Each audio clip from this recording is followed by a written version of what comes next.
Well, tonight, all about the law. Double trouble for President Trump. His attorney Michael Cohen under investigation, and the Mueller probe breathing down his neck. We're going to ask our panel of attorneys which situation could cause the most damage.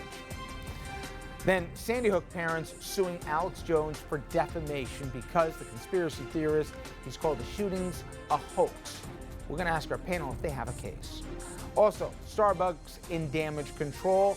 That after two African-American men arrested for hanging out in a store. We're going to take a look at the legal ramifications. Good evening, everybody, and welcome to RFL. I'm Richard French. And I should tell you, as we speak tonight in Florida and Mar-a-Lago, the president and the Japanese prime minister are there, and this is a bilateral conversation, certainly nothing atypical, but there will be a Q&A period, and when that happens, we'll be dipping in because, frankly, who knows what they'll say. Okay, let's start with the legal news surrounding said president. As usual, there's a whole lot of it. A lot of people wondering whether or not he will fire Bob Mueller, particularly after his press secretary said that he has the authority. Trump reportedly livid over the raid of his attorney's office, home, and hotel, and he's already really angry at Mueller before any of that even happened. It also looks like Congress not going to try to protect Mueller. Senator Mitch McConnell, majority leader, just said he will not support legislation that would prevent Mueller from getting fired, although he dismissed the possibility as lunacy. We'll see. Now, the Russia probe isn't the only legal challenge, of course, for Mr. Trump here. His attorney, Michael Cohen, under criminal investigation, as we talked about at length this and last week. And according to the Justice Department, again, for criminal reasons. Many legal experts say the Cohen situation far more troublesome for him than the Mueller probe. Now, this opinion piece in Bloomberg describes part of the reason as to why. The Southern District team can't bring Trump to trial while he's president, but if it finds evidence of felonies involving Trump, the team could name him as an unindicted co-conspirator in charges against Cohen. That would tell the world that the president is a crook. It would also put substantial pressure on Congress to impeach Trump. And after Trump's presidency ends, whether at the end of this term or before, a criminal prosecution could await.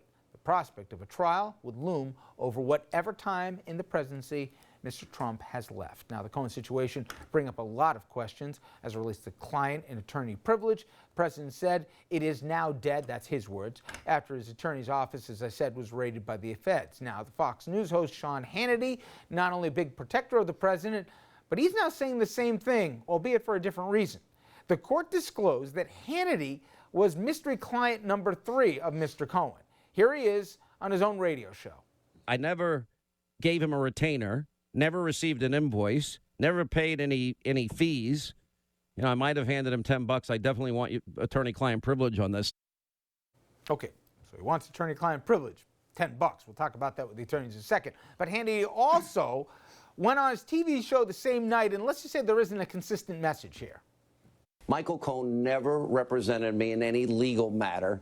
I never retained his services. I never received an invoice. I never paid Michael Cohen for legal fees. I did have occasional brief conversations with Michael Cohen. He's a great attorney about legal questions I had, or I was looking for input and perspective. We have entered the most surreal, bizarre world here, so I'm not even going to feign being shocked anymore. When you even have Fox's top legal analyst, and again, this is my opinion here, a lunatic, but Judge Andrew Napolitano, even he isn't buying what Hannity's selling. I love him, and we've worked with him for 20 years. He can't have it both ways. If he was a client, then his confidential communications to Mr. Cohen are privileged. If Mr. Cohen was never his lawyer, then nothing that he said to Mr. Cohen is privileged. Cohen says he was a client. Sean Hannity says he wasn't. He may have given him $10. And I've heard people say if you give somebody anything of value, that it creates that client-attorney privilege. I must tell you that is a myth. The attorney-client privilege requires a formal relationship reduced to writing for a specific legal purpose. So anything that is there regarding Sean Hannity can be revealed? In my view, okay. Yes. You know it's bad when even Fox News is saying they're not buying it. All right, a lot to unpack here with our legal panel. Jim Kasouras, criminal defense attorney in Manhattan. He sits on the board of directors of the New York City Criminal Bar Association. He frequently lectures at New York Law School and the bar associations in Queens and New York City. Now, the familiar face, Mayo Bartlett. Mayo, an attorney at the law offices of Mayo Bartlett PLC and a former chief of the Bias Crimes Unit at the Westchester County DA's office. And we're joined by a new face, former federal prosecutor Jason Halpern. Jason, welcome to the show. Thank you, Richard. Good to be here. All right, I'm starting with you. I'm putting you in the barrel here. So forget why the president be mad. Why should the president arguably be more worried about the developments as it relates to the boxes and crates that were taken out of Cohen's office, home, as well as hotel room than anything maybe that precipitated before that? I'll tell you, Richard, because there are many different avenues these investigations could go down. I've heard the question, which investigation should the president be more concerned about? The answer is quite simple, both.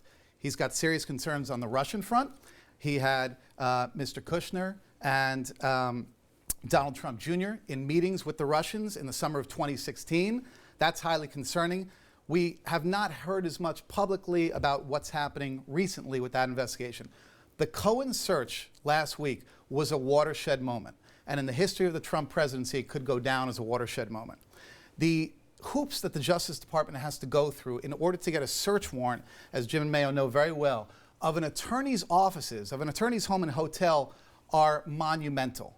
You have to go all the way to the top reaches of the Justice Department. And so let me walk the viewers through what has to happen. The FBI and the AUSAs, the Assistant United States Attorneys, sit down in a room.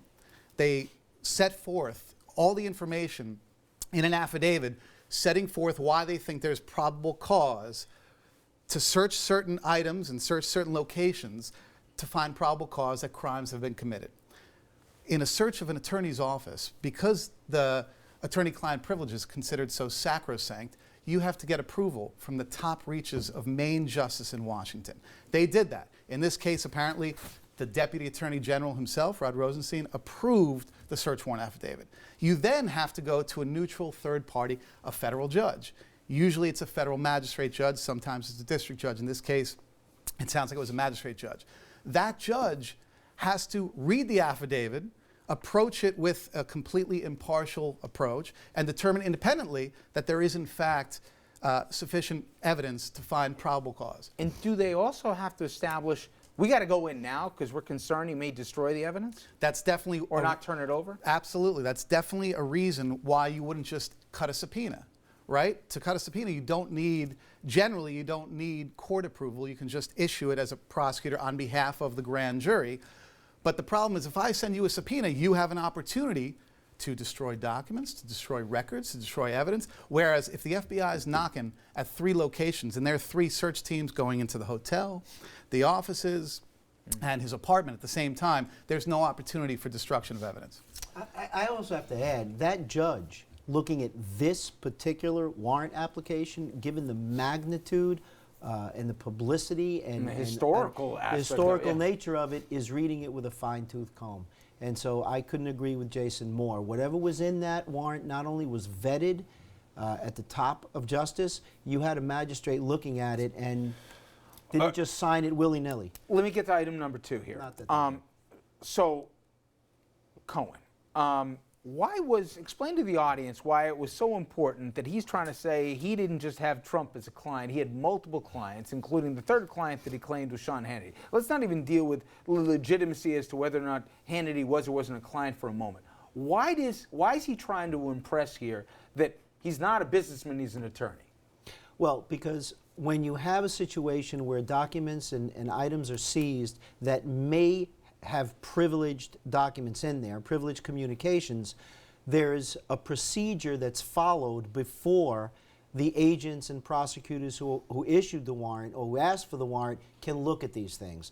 And so by saying, I'm a lawyer, I have several clients, you seized a multitude of communications from me, I've got several clients and these communications are privileged. And so a review of those documents has to take place. So they're doing that so they could have tried to convince Judge Wood, give us these things back so we can figure out what's privileged and what isn't. So for the audience, appoint a special Jimmy, master. if he had 10 clients he says, you know, I don't just got the sheepskin on the wall, I actually use it, I'm a practicing attorney. But just because you have a law degree doesn't allow you, as you've mentioned before in the program, Mayo and the rest here, to be involved in any criminality here.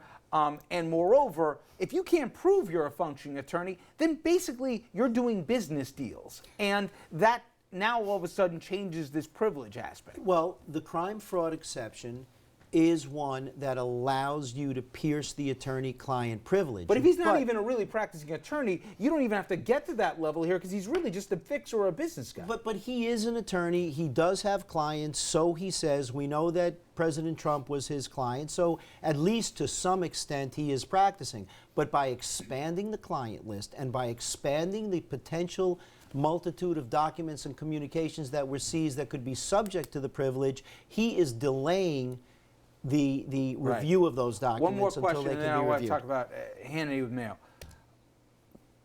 Can you explain to me, if you are supposedly the counsel to the president, how you could be that class A of a moron and annoy a judge to the degree when she's looking for answers and you're hanging out with cigar buddies that allegedly, if you believe Avenatti, right, that have ties even to Russians?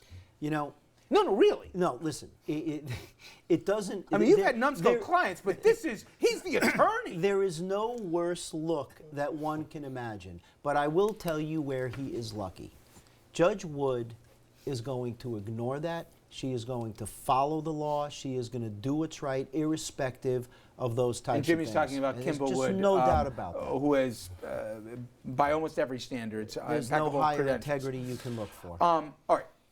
So Sean Hannity says, I paid him $10 here. We got attorney-client. And then, oh, by the way, he never represented me. He never did anything for me. I'd charge him $20. Jimmy always marks up here. So wait, to that point, why, if he's in one voice trying to tell me, I didn't do any legal work for him, we talked about a couple of real estate things, nothing, but I want my attorney-client privilege. Why does he want it both ways if, not that he has nothing to hide, but if he has no relationship with him, why does he want to even create the veil that there was some there? Well, it goes back to another reason why Cohen is trying to assert attorney-client privilege for all these other people, because at the end of the day, it also does preserve whatever relationship he has with these people. So he's working with them in a private capacity, whether it's as an attorney or an agent for others, some other purpose. He doesn't want their private information to be out there. So if he is closing out deals on alleged affairs. If that's the concern, then all the rigmarole before they announced the name of it, they tried to pass the envelope, tried to have a meeting in chambers here with the judge to go over it. If he wasn't really a client, then why didn't he say, never mind about client number 3? Why go through all the song and dance if there's no there? Well, plausibly he was a client, and again, the judge was incorrect in saying that you have to have a signed either document. Cohen's lying or Hannity's lying. They can't both be telling the truth. Lying or mistaken, because I will say this, that you lawyers, don't have to pay anybody for you to have an attorney-client relationship, and you don't have to have a signed document. That's why we have consultation letters. So when you go to speak to a lawyer, you'll get a consultation letter from an attorney that's fairly savvy. That way they let you know that until they've been retained, you're not their lawyer. So I hand you a couple of fins and say, here's $10, Mayo. That doesn't magically make everything protected. No, you could give me $10 because that's your pot of lunch or something like that. Let's go. But when you start to, we want Bitcoin, Rich. But when you start to look at it deeper, it's really what's the expectation of the client more so than the lawyer. So if the client reasonably believes that you're their lawyer, then at that point, look, attorney-client privilege arguably kicks in. I'm just saying, Hannity had two choices. He chose two doors. Well, Hannity's trying to protect himself, and Hannity, for whatever reason, he has some dealings with Cohen that he wants to keep private. So he, on the one hand, wants to say, yes, he was my lawyer, but on the other hand, for his public persona, he wants to make it to minimize why he has a relationship at all. I have to say, the whole Hannity thing, I think, is all ado about nothing. I think all Hannity really wanted to say, the only thing that he said... There was no woman, there was no pay. That's right. It didn't involve any third parties, and I kind of don't blame the guy. Now you're lumping me in. Me too. I'm the third client. Number one guy. The only thing I'm curious about is, why then maintain that I should still be able to maintain attorney-client privilege even though the guy did no legal work. Well, because I think Mayo is right, and believe me, I'm not one to stick up for this guy, but basically he's mistaken. He's basically saying, look, he never went to court for me. He never represented me in anything of a legal capacity. Really what he's saying is he had nothing to do with paying off any women that said that they slept with me. But is it bizarre look, though, and I hate that I'm spending this much time on this, but for Cohen and counsel to represent that he's a client. that he's a client, they'd have to show papers here or some that it wasn't, trust me on this one. Well, there has to be some. Maybe he really is a client, and maybe they're showing those documents as we speak, and it's just something that doesn't come out damagingly in the public for Hannity. Maybe it was that minimal. And by the way, the audience is looking at the picture of Shinzo Abe from Japan, and obviously our President Trump. This is a bilateral. They're going to have some opening comments. We'll cut in when they get to the questions. But in the meantime, Jason, and they're at Mar-a-Lago, of course. So, okay, let's bring this back full circle to Cohen. And for Mueller and team, what do you think they could be looking for in those documents, or what could reach a threshold that they got the warrants to go in? And is it broad enough that it doesn't necessarily have to relate to Russia? I would imagine at this point in the investigation, they've probably seen a lot of financial documents, maybe tax returns. You would think yes? Certainly. Okay. So could this now be broadly applied to anything that has criminal applications, or does it have to do with the original scope of the probe as it relates to Russia, et cetera? Absolutely. I see JB shaking his head. I think he's in agreement. This could go down any multitude of paths now. And let me just clarify, because you said what's Mueller looking at, but there's an important distinction here. Mueller referred this to my old office, the Southern District of New York U.S. Attorney's Office in Manhattan and White Plains. And they have a totally different edict. They are not, there was an article, interesting article that I recommend to everyone in the Times about how the SDNY is not bound by the more narrowly circumscribed edict and directive that Deputy Attorney General Rod Rosenstein. So if you could put in layman's terms, I've heard multiple rationales why this was important. One, Mueller didn't want to give any path or runway for people to say he overstepped his bounds and when he wasn't. The other one is, he's now insulating his investigation by bringing in other state AGs here potentially, or through other avenues here. So even if Trump wanted to shut it down, he couldn't shut it down regardless of what Congress did. And the third one is, now you have other people going down different roads that he may not have been allowed to go down, but yet the evidence still could come back and be put into his bucket of his probe. Absolutely right. On all three counts. On all three counts, Richard. And look, there have been reports. Is Trump thinking about firing Mueller? Who knows? He can't fire the entire U.S. Attorney's Office for the Southern District of New York. And he can't fire Mueller. I still don't think that he can. There's a path that he can follow. In the clearest layman's terms, if law enforcement is rightfully looking at something, then whatever they see, they can pursue. Okay, but where I want to know is, now they give it to your old gig. What gets shared with Mueller? Is there a go-between before it then would go to the special investigator? How does that work? Who decides? That's an interesting question. I imagine that strict walls are going to be set up in this case for precisely the reasons we've been talking about, to insulate Mueller and his team from any accusations of overstepping their bounds. But you asked before, Richard, the types of things they could be looking at. Well, now we're looking at Cohen's files and getting back to the question of attorney-client privilege. If he has been acting as an attorney and giving clients legal advice, that's generally going to be walled off and sacrosanct. But if a court were to find that one of Cohen's clients were engaging in crimes, or that Cohen was acting, we've heard this word a lot, as a fixer, and kind of conspiring with one of his clients, whether it's the president or somebody else. By the way, Cohen said it himself, yes. Cohen said it himself. Cohen has admitted making a payment to Stormy Daniels, right? That could be viewed, if I'm still a prosecutor, as an illegal campaign contribution. Especially if they can find correspondence with Trump that Trump knew about it and they were talking about where the funds originated from, et cetera. Doesn't the referral actually signify that it doesn't have to do with the Russia investigation? I think that's a fair inference. But that's the initial referral. Because otherwise Mueller would have kept it. Except that doesn't mean that if there's new information that's found as a result of this separate investigation that's pertinent to the Russia investigation, that information can't later be shared. Yeah, it's a very interesting question. I think that's right. It's a And very listen, interesting question. another key point, Richard, is big picture. What's going on now is that Michael Cohen is feeling the squeeze, right? And the ultimate goal for the SDNY is to get Michael Cohen to flip and cooperate. You develop all the evidence you can from the seizure, from the search and seizure.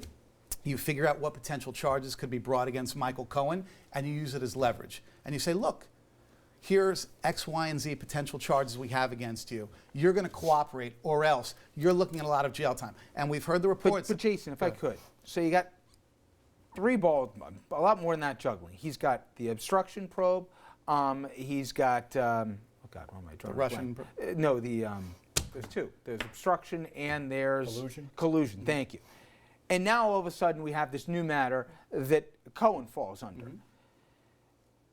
We don't know, and there's been, I mean, God bless him, there's been no leaks out of Mueller and friends as to timetable, as to which one he's pursuing first. But Cohen, one would think, you wouldn't bring obstruction or collusion first if Cohen could be an important witness on either. So is the message, you guys move on Cohen first, and what you find and how participatory he may or may not be will then impact what we do here first? Or does he bring charges on one of those 2 original premises for the investigation before we even hear from Cohen? Don't they have to basically connect to figure out who's on first? Not necessarily. Generally, I think the modus operandi is, Richard, for these prosecutors working on this, these are career cases, right? These are career cases. They are not, they're putting everything else on the back burner, and they are going full tilt. And generally, prosecutorial decisions should not be driven in any way by politics and by political considerations. So they're going to go as they go. One other thing in terms of the timing. We've heard the president say last week in frustration, the Mueller probe is a witch hunt. They found nothing there. I beg to differ. I had public corruption cases. The investigations, as these gentlemen know, can last 3-5 years for complex white-collar cases. You're subpoenaing dozens of different entities. You have to spend time with your agents going through records. The Mueller probe, in my view, has been remarkably productive in, I think, a little less than a year. Already 19 plus indictments, already 5 guilty pleas, 1 or 2 witnesses potentially cooperating. That is remarkably productive. So for anyone to say it hasn't yielded anything is just completely off And when base. you look at the fact that you have this Stormy Daniels inquiry and you have this now possible case against Cohen, if you can link Cohen and show that he conspired with Donald Trump and somehow that was to defraud the American people or to interfere with the election, now that may be all you need at all, period, because that might be enough now to have him testify in a case that shows high crimes or misdemeanors committed by the president. And that's enough right there. In all fairness, we should just throw out there, this might be with respect to Cohen and his business dealings. It just may be. Well, there was interesting, to your point, Jimmy, there has been no leaks from the Mueller team and the 19 Do you know prosecutors. the prosecutors he's got? There's not going to be any Okay, leaks. except they released a statement, or a statement was made, which was the amount of reporting that has been done as to what evidence has been turned over or the state of the investigation has been wrong on many, many accounts. So my point is, why release that statement? Let's try and read the tea leaves. Is it he's worried that everybody thinks he's got Trump dead to rights, and he's like, it doesn't work that way. We don't have a smoking gun here, or what? Well, they were saying that there was nothing. It was going to be done before Christmas. Remember? There was nothing. It was a nothing No, but I'm burger and saying all for of that. folks So that's attached been to the Mueller team to say a lot's been misreported in the public. But that Why was not keep them misreported. guessing? Lots of people were saying it was going to be over. In fact, the president So suggested it it could was just going to be be done. timeline. But Absolutely. people take reports as truth. And there's no they're there coming out there. saying, listen, if you're not getting it from us, you're not getting it straight. And there's nothing wrong with that, but there aren't going to be any leaks. That's coming exactly from there. right. And we, the Mueller team, here's how we speak. We speak with indictments. That's when we speak. That's what the public should be paying attention to. If you really want to understand what's going on, read the indictments. That's Now, the official. Is there transcript. any concern from your part that at the end of the day, in terms of, this is not going to be, at least for the president, a criminal trial. This is going to be a political decision by what Congress will or won't do as it relates to, I guess, first protecting Mueller if he's moved on, but more than that, obviously, at the end of the day, the threshold for the president if they want to pursue impeachment or not. Will it be clear and consumable to the public? I mean, Watergate, I mean, you had the break-ins, right? I mean, it was, you had the tapes, you had the audio tapes, you had all that, okay? As it relates to this, will it be too complex, or will it be, wait a minute, at the end of the day, as Comey said in these interviews, the president basically acted like a mob boss here, and he was, through intimidation and shakedowns and special treatments, he was trying to basically be treated like a king and not somebody elected by and for the people. Will it be consumable, do you think? I think without a doubt. I'm curious to hear what these gentlemen think. I think without a doubt. Look, the American people are very smart. They understand that when the FBI interviews you, you cannot lie, right? Michael Flynn pled guilty to making false statements to the FBI. My, 7th grade son knows that you cannot do that when the FBI is conducting an investigation. You've taught him very well. My wife has. 2001 statute is on his wall. Exactly. So look, I'm curious to hear what they think, but I certainly think it will be understandable. People understand what lying to the FBI is. People understand, whether you're Democrat, Republican, Independent, that you should not be colluding. If this is provable, if it's ultimately proven, you should not be conspiring, colluding with the Russians, who are a hostile adversary, to undermine your political opponent. That is going way beyond campaign dirty tricks. And there's definitive evidence that they were successful in that regard. And if it turns out to be the case, I think it is clearly consumable and understandable that 15 days before an election, you don't pay somebody off to be quiet without your client's knowledge. Do you think at the end, Jimmy, the other stuff they came across that may not have to do with the Russian hacking, may not even have to do with Stormy Daniels, but if in going through, he's been in his attorney for 20 years here, if in 20 years there's 4 other Stormy Daniels, or there's payoffs that were made here, or money that was hidden or embezzled that has nothing to do with Russia, nothing to do with the election, is that part of what gets released to the public? I think there's going to be a report at the end of the day as to what the findings were. Do the findings include things not even related to the original investigation, or even if there's charges brought? If it doesn't come out from the Mueller investigation, I assure you it will come out. Rich, I would also say that I wouldn't jump to the conclusion that there won't be a criminal trial, because we don't know. Again, we started out with the understanding that we see the tip of the iceberg. We don't know what communications Trump has had with Cohen since he's been president, and what the implications of those may be. There has been telegraphed, I would say, or certainly intimated, there's pardons here, guys. Don't play ball with them. I got your back. And I also think the Scooter Libby pardon was curious in both timing, and also, given the president was a vocal critic of the Iraq war and the intelligence that got us in there, and leakers, all of which Scooter Libby certainly was known for. Okay? To that end, he made that message, and they vocally talked about the power of the pardon of the president. Is that a mitigating factor if you're Cohen or other folks right now to say, I don't have to play ball here, because at the end of the day, the president has a pen and he can write on a piece of paper that I'm pardoned and I'm good? Well, I think that you have the Southern District looking into the case now. There are other districts. And the pardon power doesn't extend to that, does it? Well, it does to the Southern District, but it would not to the states, the individual states. Correct. So, for instance, if Eric Schneiderman got involved in it and had independent information, and even when you go in under a proffer and you have protection, you have immunity, but the information you give them can lead to other investigations, and they can use that as an independent basis to find additional criminal activity. The pardon power does not extend to state prosecutions, and I would not be so comfortable with the simple fact that President Trump can use his pardon power for federal prosecutions, because the state can come in and prosecute you under different statutes without violating the double jeopardy clause, and you're right back where you were. And that was probably consciously why some of the state attorney generals have been involved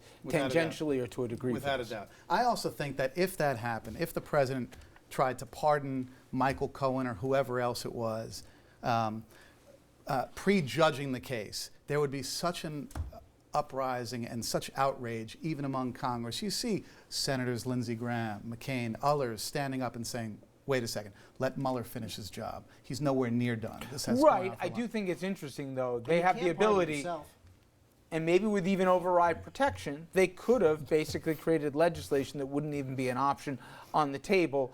Their point is, hey, it'll never happen. There's no reason to do this. But I've seen stranger things. That legislation, normally, it goes toward whether Trump actually fires him. It doesn't stop him from firing Rosenstein and placing someone else there to ultimately fire him. Fair enough point. Okay. And I'll start with you. We'll go around the table, and as you can see on the screen here, obviously the Japanese premier and the president are finishing some of their opening statements, and they'll get questions. So,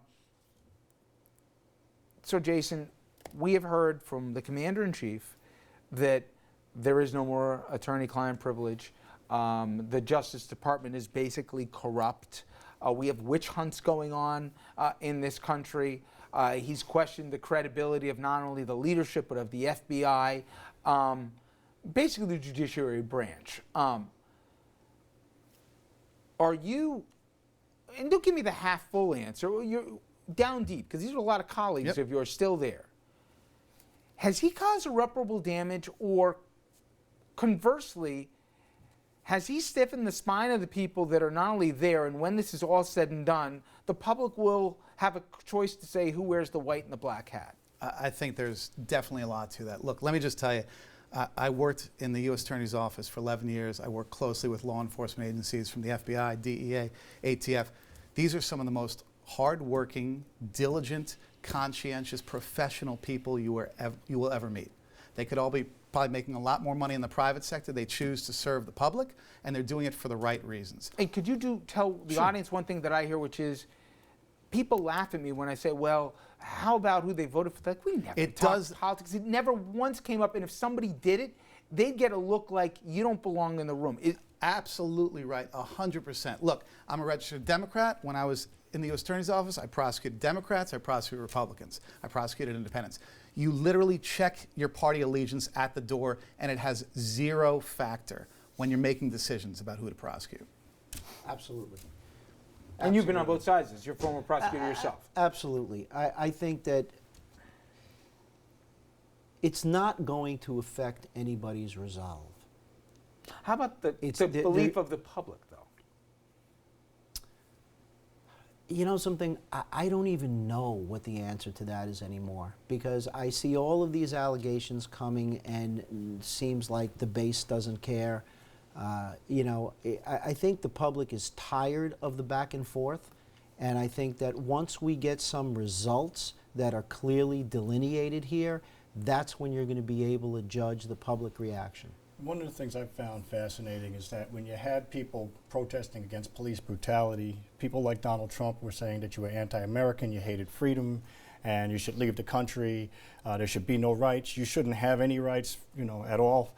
And now the FISA warrants were always fine when they were applied to other people, and now that they're applied to people that are closer to him, it's not fair. Now that it's someone questioning his conduct, there's no attorney-client privilege, no presumption of innocence, and this is the man who took out a billboard saying the Central Park Five should have the death penalty and we should restore that in New York.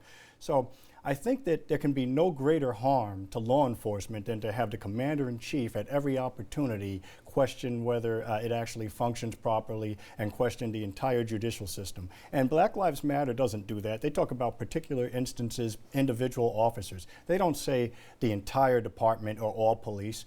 And Donald Trump here is effectively saying that. He's saying that the very top police officer in the United States should not be trusted, and that the FBI is inherently corrupt. So I think that there's a tremendous amount of damage that's done to law enforcement and to all of us as American citizens or anyone who comes here, because children who grow up will have this as their first recollection. So they'll go back where I look at Watergate and remember that. They'll remember the president saying that the FBI are a bunch of liars and cheats.